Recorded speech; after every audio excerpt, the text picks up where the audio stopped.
신앙생활하다 보면 한 번쯤은 신앙생활에서 가장 중요한 게 뭘까라는 생각을 할 때가 있습니다. 예배드리는 걸까, 봉사하는 걸까, 기도하는 걸까, 성경을 많이 보는 걸까, 다 중요하죠. 그런데 어떤 게 가장 중요할까 생각을 한번 하고 있었는데, 한 선교사님이 어떤 예화를 드셨어요. 예화를 드셨는데, 저거구나. 저거다. 신앙에서 가장 중요한 게 저거다라고 생각이 들었던 이야가 있습니다. 그게 어떠한 이야냐면, 그러니까 그 집회를 좀 여러분이 잘 아셔야 되는데, 이 집회는 청년들에 의한 집회였습니다. 그러니까 좀 나이가 있으신 분도 있었는데 주로 청년들이었고요. 그래서 이제 그 자매들에게 선교사님이 이렇게 말씀을 하셨어요. 남편감에 대해서 이런 남편 어떠냐? 라고 이제 질문을 하셨어요. 근데 연예인을 하나 댔거든요. 근데 제가 기억이 안 나요. 그때 어떤 연예인을 했는데 누군지 잘 기억이 안 나가지고 그냥 제가 임의로, 그러니까 박보검 딱 이런 거예요. 박보검 아시죠? 난리가 났어요. 자매들이 막 예배 시간에 막 소리 지르고 박수 치고, 그냥 자기 남편이 박보검처럼 얼굴이 잘생겼으면 좋겠다 이렇게 생각을 했겠죠. 근데 갑자기 선교사님이 이렇게 얘기했어요. 키도 크다. 와! 또 이러는 거예요. 야! 막 난리가 나요. 근데 직업도 좋아요. 돈도 많이 벌고요. 그런데 다정해요. 그래서 이제 끝났어. 막 거기서부터 자매들이 뒤로 넘어져요. 집안 살림도 잘하고, 그 다음에 아이들도 잘 돌아본다, 잘 놀아준다, 이렇게 얘기하니까 막 자매들이 말도 안 된다, 근데 좋다, 이렇게 난리가 났죠. 이쯤 되니까 이제 자매들이 너무 좋아하니까 선교사님이 딱 한마디를 하셨는데 뭐라고 했냐면, 단점이 하나 있대요. 다 좋아요. 다 좋은데 단점이 하나 있는데 이 단점을 극복하면 이 남자를 만날 수 있다. 이렇게 말씀하셨어요. 단점이 뭐게요? 옆집 순이를 좋아해. 옆집 순이를 좋아해. 갑자기 찬물을 끼얹는 것 같이 조용해졌어요. 그러니까 앞에 모든 장점이 이 하나 때문에 어떻게 될까요? 다 무너지죠. 다 무너져요. 근데 제가 저거다라고 생각이 든 게 뭐냐면, 그러니까 아무리 조건이 좋아도 마음이 다른 데가 있으면 어떻게 될까요? 외적 조건이 중요하지 않죠. 그 사람의 마음이 누군가에게 있다면 그것은 의미가 없을 수 있다는 거죠. 근데 신앙도 가장 중요한 게 이거이지 않을까라는 생각이 들었습니다. 그러니까 수많은 성경 공부를 하고요, 봉사도 하고 예배도 드리고 헌금도 드리고 교회도 하고 직분 맡아서 감당하는 거 중요해요.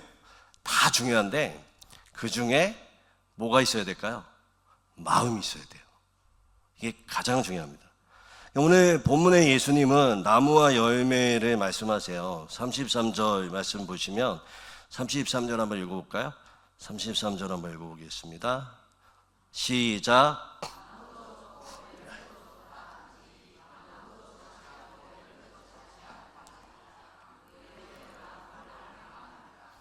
그러니까 예수님은 지극히 상식적인 자연의 원리에 영적 진리에 적용하셨죠. 사과가 달렸다면 그 나무는 사과나무다라고 말씀하시는 거죠. 그러니까 열매는 나무의 상태를 보여주는 거라고 얘기합니다. 그러니까 열매를 보면서 그의 마음에 뭐가 있는지를 알 수 있다는 거죠. 그러니까 우리의 정체성은 내 안에 무엇으로 채워져 있는가를 보면 알 수 있죠. 어떠한 것에 마음을 두고 있는지 그것을 보면 알 수가 있습니다. 신앙은 단순히 종교적인 행위를 수행하는 것이 아니라 마음을 하나님께 두는 거죠. 마음이 중요해요. 더 본질적으로 신앙 자체가 마음의 방향과 상태를 결정하기 때문에 사실 우리는 날마다 무엇을 점검해야 될까요? 마음을 점검해야 돼요. 마음을 날마다 점검하고 마음이 어디에 있는지를 보셔야 합니다. 마음을 어떻게 알 수 있을까요? 이 말씀이에요. 33절. 뭘로 알 수 있죠? 나무는 그 열매를 보아 안다라고 얘기하죠. 그러니까 열매를 보면 알아요. 우리의 열매를 보면, 우리가 열매를 보면 마음이 어디 있는지를 알 수가 있는 거죠. 구체적으로 열매가 그러니까 눈에 보이지 않는 이 마음이 어떠한 열매 때문에 그 마음을 우리가 측정할 수 있을까요? 세 가지의 열매입니다. 세 가지의 열매인데요. 첫 번째는 뭐냐면 말, 두 번째는 행동, 세 번째는 감정. 이 세 가지의 열매를 보면 알 수 있어요. 오늘 34절의 말씀에 보면 뭐라고 얘기하냐면 34절 한번 읽어볼까요? 34절 다 같이 한번 읽어보겠습니다. 시작.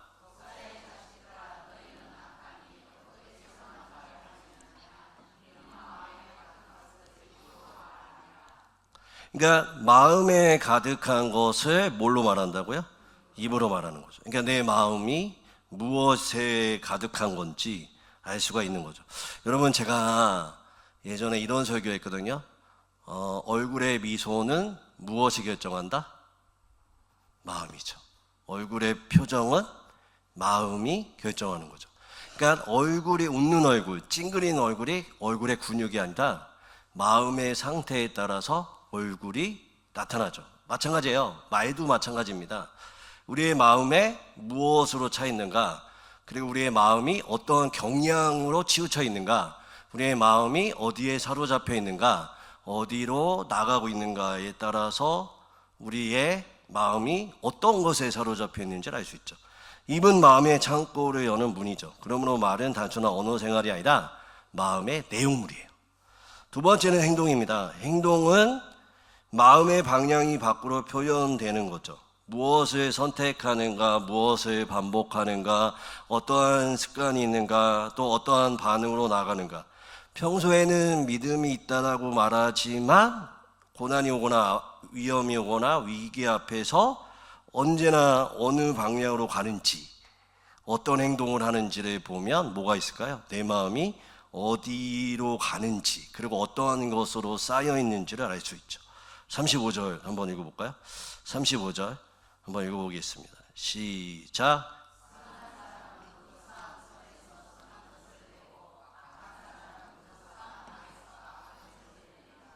이게 35절의 말씀에 뭐라고 얘기하냐면 쌓은 것이라고 있죠. 쌓은 것, 이렇게 쌓여져 있다라고 말하는 거죠. 보물 창고, 저장된 곳, 축적된 곳이죠. 그러니까 내 안에 이미 쌓여져 있는 거예요. 쌓여져 있고 그게 앞서 말한 말이나 행동으로 나오는 거죠. 세 번째 뭘까요? 감정이에요. 감정 역시 중요한 열매죠. 우리의 마음을 측정하는 열매입니다. 감정이 어디에 있는가, 어떠한 감정을 내는가에 따라서 우리의 마음이 무엇에 사로잡혀 있는지, 무엇에 갇혀 있는지를 알 수 있죠. 그러니까 정리해보면 평소에 어떤 말을 하고 어떤 행동을 하고 어떤 감정에 휩싸여 있는지 가만히 들여다보면 현재 내 마음이 어디에 가 있는지 우리가 알 수가 있다는 겁니다. 근데 이제 이렇게 말하면 많은 분들이 오해하죠. 아, 목사님이 말 조심하라는 거구나, 행동 조심하라는 거구나, 감정 드러내지 말아야 하는구나 라고 말하죠. 그게 감춰요. 막 감춥니다.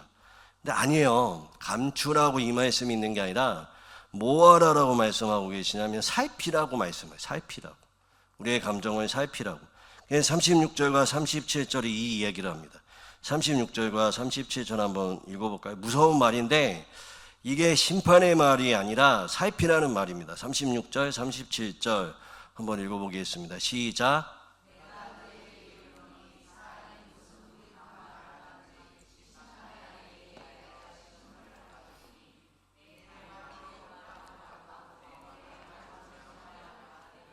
그러니까 내 말이 심판되고 내 말이 내 마음에 뭐가 된다고요?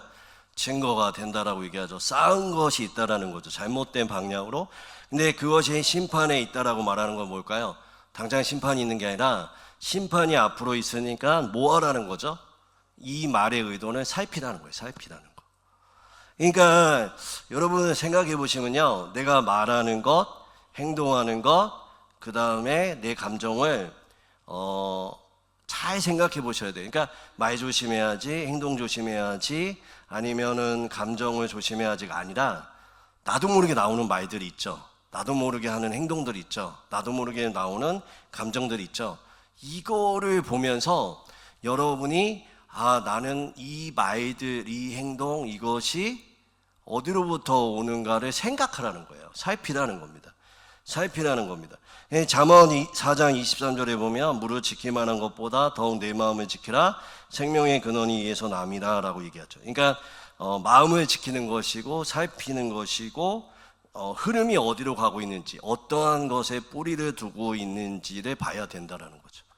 할렐루야. 그러니까 말 조심해라, 행동 조심해라, 감정을 들키지 마라, 이게 아닙니다. 근데 이게 내가 하는 이 말과 행동과 감정이 어디로부터 왔는지를 잘 그 흐름들을 파악하라는 거죠. 그럼 마음을 어떻게 살필까요? 계속 말씀드리지만 첫 번째는 이겁니다. 마음을 점검해야 돼요. 이걸 계속 이게 어디서 왔는지, 내 마음의 근원이 어딘지, 행동이 왜 여기서 왔는지 이거를 계속 기억하셔야 돼요. 그래서 시편 139편 23절 24절에 보면 뭐라고 얘기하냐면 하나님이여 나를 살피사 내 마음을 아시며 나를 시험하사 내 뜻을 아옵소서. 내게 무슨 악한 행위가 있나 보시고 나를 영원한 길로 인도하소서라고 얘기하는 거죠. 그냥 내가 말하는 거, 내가 감정 드러내는 거, 내가 행동하는 것들이 점검을 계속 하셔야 돼요. 근데 이 점검은 누구한테서 해야 될까요? 제일 가까운 사람. 제일 가까운 사람한테 내가 어떻게 말하고 어떻게 행동하고 또 어떻게 감정을 드러내는지를 잘 보셔야 돼요. 그러니까 남편들은 누구에게? 아내에게. 아내는 누구에게? 남편에게. 그리고 부모는 자식에게. 그리고 공동체에 내가 구역장이면 구역원들에게. 그리고 내가 있는 소속되어 있는 공동체 안에 내가 어떻게 말하고 어떻게 행동하고 어떤 감정을 드러내는지를 잘 보셔야 돼요. 그리고 그것이 내가 잘못했구나라고 그거를 내가 잘못했으니까 돌이켜라 이 말이 아니에요. 그러니까 잘 보셔야 돼요. 이게 왜 이렇게 나오지? 왜 내가 이 행동을 해야지? 이렇게 생각을 하셔야 돼요. 특히 여러분, 우리는 신앙이 좋아진다라는 게 뭐냐면 가장 가까이 있는 사람에게 가장 하나님의 성품을 드러내는 거예요. 멀리 있는 사람한테는 드러내기가 편해요. 그러나 가까이 있는 사람한테는 드러내기가 참 어렵습니다. 저희 집에 옛날 어르신들은 그랬잖아요. 집에서는 자기 남자들이 자기 부인한테 막하고 밖에서는 선하고 이런 게 되게 많았어요. 저희 아버지 때에 그랬던 것 같아요. 제가 봐도. 그런데 사실상 예수를 믿으면 끊임없이 우리가 어디서 점검해야 되냐면 가까운 사람한테 내가 말을 어떻게 하는지, 내가 행동을 어떻게 하는지, 내 감정을 어떻게 드러내는지를 보셔야 돼요. 그리고 잘 보세요. 내가 만약에 화를 많이 낸다. 그러면 이 화를 왜 내는지를 한번 생각해 보셔요. 이 사람한테. 내가 남편인데 아내한테 화를 많이 내요. 그러면 이 화를 왜 내는지를 한번 살펴보셔야 돼요. 근데 대부분 뭐가 있냐면 밖에서 열등감이 생기거나 뭐가 일이 안 풀리면 내 안에 이 감정을 누구한테 쏟아낼까요? 아내한테 쏟아낼 수가 있죠. 그러면 잘 보세요. 나의 이 열등감과 내 이 불안과 두려움의 감정은 어디서 오는가? 이거를 찾으셔야 되는 거예요. 이게 내 쓴뿌리인지 내 상처인지 아니면 나의 열등감인지 나의 두려움인지 근원을 찾으셔야 돼요. 그러면 내 마음에 두려움이 나를 사로잡구나 있구나라는 생각을 가지시고 이 두려움을 하나님 앞에 내려놓는 시간들을 가지셔야 돼요. 점검을 해야 돼요. 그래서 이 두려움이 사라지는 걸 또 어떻게 알 수 있을까요? 내가 내 가까이 있는 사람에게 어떻게 하는가를 보는 게 되게 중요하죠. 이거 정말 중요합니다. 왜냐하면 여러분 잘 생각해 보세요. 뒤에도 말씀드리겠지만 이 마음은요, 사실 하나님의 역사하시는 장소가 어딜까요? 마음이라니까요. 믿음의 장소가 어딜까요? 마음이에요. 그러니까 이 마음이 작동을 해야 믿음도 작동하고 말씀도 작동하고 하나님의 역사도 작동을 하는 거예요. 그런데 내가 무엇인가 사로잡혀 버리면 작동이 안 된다니까요. 제가 왜 그렇게 쓴뿌리, 상처, 제 영적 전쟁, 왜 이 얘기를 하냐면 계속 끊임없이 얘기하는 게 작동이 안 돼요. 작동을 할 수 없는 마음에 굳어진 마음이 딱 돼버리면 여러분 한번 생각해 보세요. 저를 만약에 싫어하는 사람이 여기 앉아있다고 생각해 보세요. 설교가 들릴까요? 안 들려요. 제가 예전에 장례를 한번 갔는데 겨울에 갔습니다. 겨울에 갔는데 그때 제가 막 장례 치를 때는 꼭 화관까지 갔어야 돼요. 그래서 화관에 갔는데 저희 교회 그 산은 산도 아니에요. 완전 산골짜기를 막 1시간 반을 걸어서 그 주위에 막 폭풍아 치는 눈발이 휘날리는 그쪽을 가가지고 땅을 파가지고 이제 관에 내리는 화관 예배를 딱 드리는데요. 야, 땅이요. 삽으로 안 파져요. 얼마나 딱딱한지. 그래서 겨우겨우 어떻게 하는지 아세요? 조그만 포크레인 있죠. 그걸로 땅을 파는데, 그러니까 보세요. 1시간 반 가가지고 그 산에 올라갔죠? 포크레인이 오는데 1시간 반 걸렸죠? 3시간 동안 밖에서 떠는 거예요. 근데 땅을 파는데 땅이 안 들어가. 그래서 진짜 고른 땅이면 금방 팠을 텐데 거의 한 20분, 30분 걸려서 땅을 팠습니다. 근데 뭐가 나왔는지 아세요? 물이 나와요. 야, 거기서 한 6시간 동안 있는데 정말 죽을 뻔했습니다. 그러니까 땅이 굳고 땅이 얼고 땅이 안 좋으니까 그 땅을 파는 게 너무 어려운 거죠. 우리도 마찬가지예요. 말씀의 씨앗이 들어가야 되잖아요. 근데 우리의 마음이 굳어져 있거나 단단해 있거나 무언가 사로잡혀 있으면 말씀이 들어가다가 어떻게 돼요? 우리가 잘 아는 것처럼 가시떨기, 돌바, 비옥한 땅이 아니라고 말하잖아요. 그러니까 우리 가운데 어떻게 되냐면 이거를 철거를 해야 된다니까요. 그래야 우리 가운데 부드러운 마음들이 돼요. 그래야 사실 말씀이 들어갑니다. 여러분이 점검하셔야 되는 게 뭐냐면 내가 우리 아내한테, 우리 자식한테, 아니 우리 남편한테 말을 잘해야지, 행동을 잘해야지, 아니면 감정을 드러내지 말아야지가 아니라 자꾸 내가 그렇게 한다면, 여러분 이런 말도 하지 마세요. 나는 괜찮아. 저 사람이 상처받은 거지. 이런 말도 하지 마세요. 이거는 진짜 정말 나쁜 사람인 거예요. 왜냐하면 다른 사람한테 마음 키워져 버리고 나는 괜찮다라는 거예요. 이것도 그 마음에 씨앗이 안 들어가요. 네, 솔직히 말하면 저는 아내한테는 일단 통과. 제가 아내한테는 제 감정이나 제 어떠한 거를 잘 이렇게 드러내지 않는 것 같아요. 그러니까 말을 안 한다는 것보다 이렇게 험한 말을 하지 않는 것 같아요. 그리고 저희 아내한테 친절해요. 근데 제가 안 되는 건 딸아이예요, 딸아이.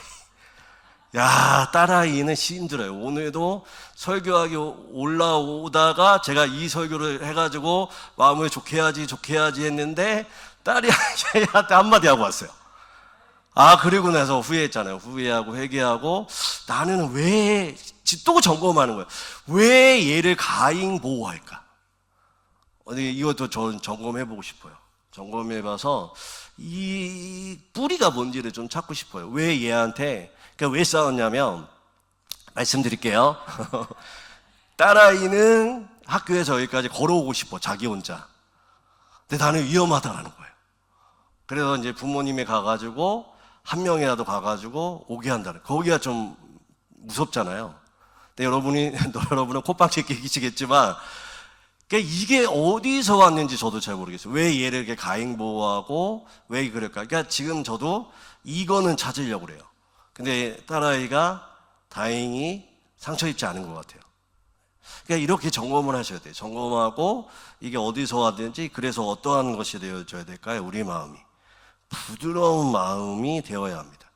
우리 마음이 부드러운 마음이 되어야 돼요.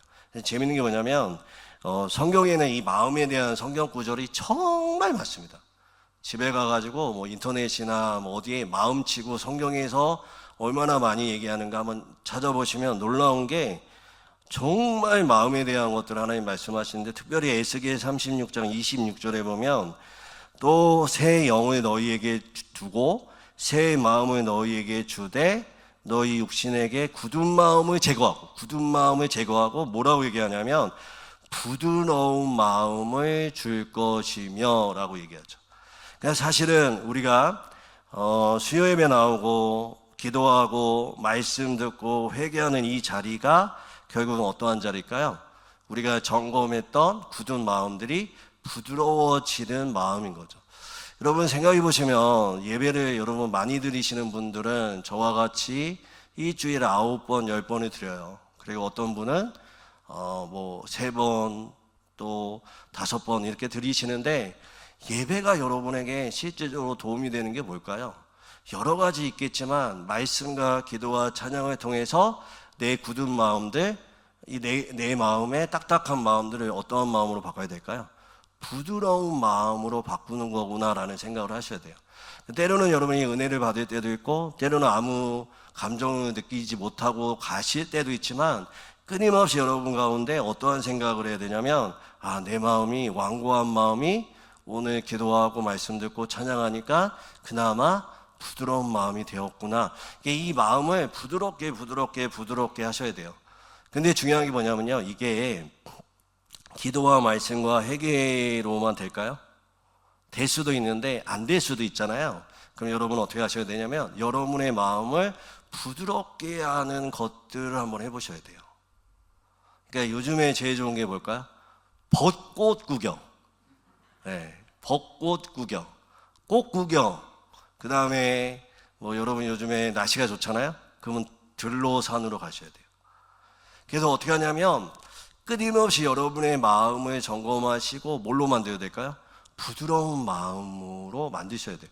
제가 정말 여러분에게 원하는 건 뭐냐면 옆 사람에게 이 부드러운 마음을 주는 자가 좀 되었으면 좋겠어요. 우리가 서로 정말 그랬으면 좋겠어요.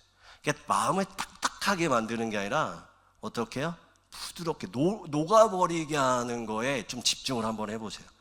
그러려면 사람들을 판단하지 마시고 그냥 인정해버려요. 그러니까 여러분 잘 생각해 보시면 남편과 아내가 왜 싸운지 아세요?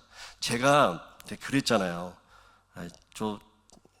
우리 목사님, 별로야. 이 말은 별로야. 이렇게 생각하실 수 있겠지만 저는 아내하고 싸운 적이 별로 없어요. 2번 싸웠는데 2번 다 제가 삐졌어요. 네, 싸움도 아니야. 제가 삐졌어요. 근데 왜 안 싸우는지 아세요? 아내가 이뻐서? 아내가 잘해서? 저는 딱 결혼할 때 하나님한테 이렇게 얘기했어요. 뭐라고 하냐면 다름을 인정합니다. 다름을 인정합니다. 그러니까 예를 들어서 아내가 진짜 그렇다는 건 아니에요. 빨래를 해요. 제 성격 같으면 빨리 개야 돼. 근데 아내는 옆에다가 쌓아놔. 그리고 시간 있을 때 개. 그러면 제가 이게 부닥칠까요? 안 부닥칠까요? 엄청 부닥쳐요. 근데 제가 어떻게 얘기하냐면 쌓아두는 여자가 있구나. 그게 내 아내구나. 이렇게 생각을 해버린 거예요. 진짜로. 그리고 시간 되면 내가 개지. 이렇게.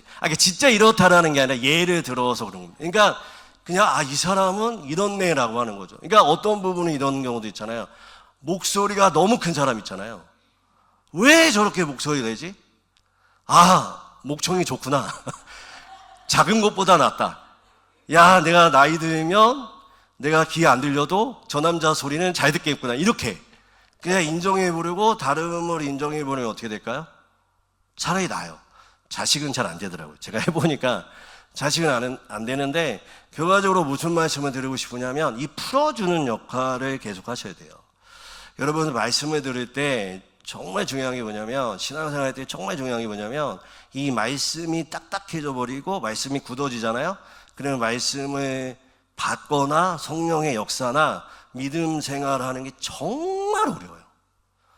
정말 어려워요. 그러니까 저희 교회에 제가 특별히 바라는 거 뭐냐면 계속 말씀드리지만 지역적, 문화적, 여러분이 태생적 뭐가 있냐면 남자분들은 되게 경상도 남자가 뭉뚝뚝하다고 하잖아요. 그리고 지역적으로 묶여있고 저희 교회는 상처가 많아서 서로 의심하고 또 이렇게 묶여있는 것들이 참 많아요. 사실 이제 약간씩 여러분이 풀어지는 것들이 있긴 하지만 그래서 우리는 날마다 어떻게 되냐면 성령의 충만함을 받고 기도를 해서 그것들을 가까운 사람한테 한번 해보는 거예요. 내가 묵뚝뚝한 남편이어도 가서 아내한테 욕을 먹어도 어떻게 해요? 나 네 좋아한다. 그러고 도망가도 돼요. 한번 해보는 거예요. 정말 좀 부드럽게 한번 손 한번 잡았는데 아내가 왜 이래? 그러면 내 이럴 줄 알았어. 이러니까 안 잡지. 이러지 마시고 잡아보고 욕을 먹더라도 어떻게 해요? 풀어주는 역할을 한번 해보시는 거예요.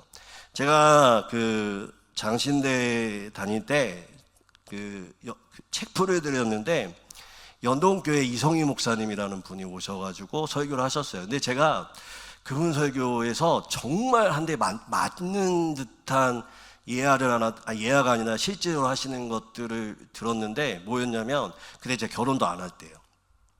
본인은 교회를 이끄는데 너무 힘들대요. 그런데 집에 들어갈 때 거울을 보신대요. 왜 거울을 볼까 거울을 보실까? 근데 뭐 하시는지 아세요? 넥타이를 맨대요. 그리고 머리를 쓰다듬는데요. 그리고 표정 관리를 한대요. 씩 웃는데요. 그리고 여보 나 왔어! 그러고 문을 연대요. 뭐 하는 걸까요? 아내의 마음을 부드럽게 만들어주는 거예요. 이야, 저거구나. 결혼 생활의 답은 저거구나. 여러분, 정말 저는 그때 그 목사님이 너무 멋있었어요.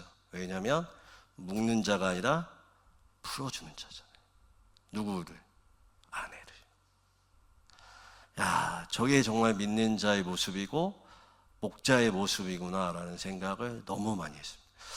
여러분 마음을 부드럽게 하셔서 옆 사람들을 풀어주는 역할을 하시는 여러분 되시기를 주님의 이름으로 축원드립니다. 첫 번째가 점검하라고 얘기했고, 두 번째가 부드러워져야 된다고 했고, 세 번째는, 그러니까 마음이 점검됐죠, 이제 부드러워졌죠. 세 번째가 중요한데 뭐냐면 마음을 새롭게 하셔야 돼요. 새롭게 하셔야 되는데, 여러분 많은 말씀이 이 얘기를 해요. 로마서 12장 2절의 말씀에 보면 오직 마음을 새롭게 함으로 변화를 받아. 에베소서 4장 23절에 보면 너희 심령이 새롭게 돼요. 고린도후서 4장 16절에 보면 속사람은 날로 새로워지도다라고 얘기하죠. 이게 뭘까요? 새롭게 된다라는 게. 새롭게 된다라는 건 뭐냐면 비워진 곳에 채우는 거예요. 그러니까 우리가 점검하고 부드럽게 됐잖아요. 근데 이제 비워졌잖아요. 마음이 부드러워졌잖아요. 그러면 이 빈 곳에 채우는 겁니다. 뭘로 채워질 때 새로워질까요? 하나님의 마음으로. 하나님의 마음으로. 하나님의 마음으로 채울 때 어떻게 될까요? 그 마음이 새로워지는 거예요. 고린도전서 2장 16절의 말씀에 보면 우리가 그리스도의 마음을 가졌느니라 라고 말씀하시고, 빌립보서 2장 5절의 말씀에 보면 이 마음을 품으라 곧 그리스도의 예수의 마음이니 라고 말하는 거죠. 그러니까 실제로 우리의 영역은 어딜까요? 마음을 점검하고 부드럽게 만드는 데까지 있죠. 그러나 이 마음 가운데 새로워져야 합니다. 새로워지기 위해서는 어떠한 것으로 가야 될까요? 하나님의 마음을 아는 자가 되어야 돼요. 하나님의 마음을 알 때 어떻게 될까요? 내가 새로워지죠. 하나님이 나를 사랑하시는 마음을 알 때 어떻게 될까요? 그 사랑의 깊이와 넓이를 알 때 어떻게 될까요? 내 마음이 새로워지죠. 십자가의 사랑을 알 때에 우리가 어떻게 될까요? 우리의 마음이 녹아내리죠. 하나님이 나의 삶에 계획이 있는 것을 알 때 어떻게 될까요? 더 이상 두려움이 없죠. 새로워지죠. 새로운 구조가 만들어지잖아요. 이게 어디에서 우리가 살펴볼 수가 있을까요? 갈렙과 여호수아. 여러분, 갈렙과 여호수아는 어땠을까요? 여러분, 이스라엘 백성들이 60만 명이었어요. 장정만. 식구들까지 다 합치면 몇 명이었을까? 200만 명이에요. 200만 명 중에 하나님의 마음을 알았던 세 사람, 누가 있죠? 모세, 갈렙, 여호수아예요. 근데 여러분 생각해 보세요. 이 세 사람만이 가나안 땅이 밥이었어요. 가나안 땅이 넓은 길이었어요. 가나안 땅이 아무것도 아니었어요. 이 세 사람 밖에 있는 사람들은 어땠는데요? 마음의 구조가 어땠어요? 안 되는 거였어요. 죽는 거였어요. 절망이었어요. 소망이 없었죠. 그러나 하나님의 마음을 아는 자는 어떻게 됐죠? 현실을 뚫어버리잖아요. 현실을 열어버리잖아요. 절망이 소망으로 되고 문제가 답이 생기고 아무것도 아닌 걸로 보이고 그 가운데 새로운 길이 보이고 무너뜨리고 정복하고 하나님의 나라를 이끌잖아요. 할렐루야. 이게 정말 중요합니다. 말씀을 정리하면 여러분, 하나님 우리 가운데 무엇에 주목하실까요? 우리의 마음이에요. 마음. 우리의 마음이 정말 점검돼야 돼요. 근데 우리의 마음은 어떻게 알 수 있을까요? 우리의 말, 행동, 감정. 그거를 하지 말라는 게 아니에요. 자꾸 안 하려고 해도 이 사람한테 교회에서 숨기지만 다른 데 가서 또 하고 나 혼자 하고. 그러니까 이거의 근원을 찾으셔야 돼요. 점검하셔야 돼요. 그리고 어떻게 될까요? 그것들에 대해서 하나님 앞에 내려놓고 드리고 회개하고 부드러운 마음을 가지셔야 돼요. 그것이 기도가 되고 말씀이 될 수도 있고 때로는 다른 사람의 칭찬이 될 수도 있고 꽃구경이 될 수도 있고 영화가 될 수도 있고 저는 제주도, 바다. 저는 바다가 보면 마음이 부드러워집니다. 그런 것들로 여러분은 푸셔야 돼요. 그리고 누구의 마음을 알아야 될까요? 말씀을 통해 하나님의 마음을 내 삶 가운데 계속 경험하셔야 돼요. 하나님의 나에 대한 계획, 말씀을 읽다가 하나님의 나에 대한 생각, 나에 대해서 말씀하시는 것들을 끊임없이 우리 마음에 새기셔야 돼요. 그리고 어떻게 될까? 그게 정체성이 되던 영적 전쟁이 되던 하나님의 말씀에 살아있는 말씀이 되던 그것을 내 마음에 새길 때 어떻게 될까요? 더 이상 묻고 있는 것들은 그것이 나를 지배하지 않아요. 두려움이 나를 지배하지 않아요. 염려가 지배하지 않아요. 걱정이 지배하지 않아요. 불만이 지배하지 않아요. 열등감이 지배하지 않아요. 문화와 지망과 간섭이 나를 지배하지 않아요. 하나님의 진리의 말씀이 나를 지배해요. 그것이 내 마음 가운데 작용하기 시작하죠. 그러면 어떤 현상이 일어난지 아세요? 현실이 말씀보다 커 보이지 않고 말씀이 현실보다 커 보인다니까요. 정말 이걸 경험하시길 주님의 이름으로 축원드립니다. 현실이 말씀보다 커 보이는 게 아니라 현실보다 말씀이 커 보여요. 그래서 하나님의 마음을 주십시오. 하나님의 말씀을 주십시오. 하나님 진리를 나에게 가르쳐 주십시오. 왜? 그것이 현실을 뚫어버리니까. 현실을 이겨나가니까. 그때 예수 안에 거하는 게 이렇게 행복한 거구나. 예수 안에 거하는 것이 이렇구나. 그래서 상황은 아무것도 아니지만 성벽이 우리 가운데 있지만 우리 가운데 많은 적이 둘러싸지만 어떤 마음이 생길까요? 야, 내가 안 쫄아. 너네 별거 아니야. 하나님이 하시면 돼. 그 마음의 평안으로 소망으로 여러분의 마음 가운데 하나님의 놀라운 그 믿음이 싹트기 시작합니다. 그것을 경험하시는 우리 귀한 성도님 되시기를 주님의 이름으로 축원드립니다.